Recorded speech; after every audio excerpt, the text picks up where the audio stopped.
మేషరాశి.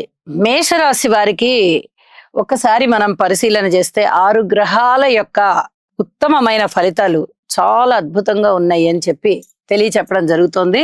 ద్వితీయంలో గురువుగారు, తృతీయంలో కుజుడు, షష్టంలో చంద్రకేతువులు, లాభంలో శనిగారు, అలాగే శుక్రాచార్యుల వారు వ్యయస్థానంలో.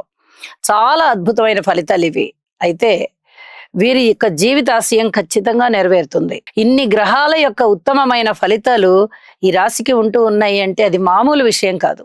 అనుకూల స్థాన చలనం ఉంటుంది, శుభకార్యాల నిర్వహణ ఉంటుంది, అనుకోని విధంగా ధనం యొక్క రాబడి ఎక్కువవుతుంది, శత్రువులు తగ్గిపోతారు, మిత్రుల సంఖ్య పెరుగుతుంది, బాగా ఆదాయాలు పెరుగుతాయి, ఆదాయ మార్గాలు పెరుగుతాయి, మీ మాటకి విలువ పెరుగుతుంది, కుటుంబంలో ఐకమత్యం పెరుగుతుంది, అన్నదమ్ముల యొక్క సహాయ సహకారాలు పెరుగుతాయి, అలాగే మాతృవర్గ రీత్యా చాలా చక్కటి సహాయ సహకారాలు పెరుగుతాయి, మాతృమూర్తితో సమానమైనటువంటి వారితో కూడా అనుబంధం పెరుగుతుంది.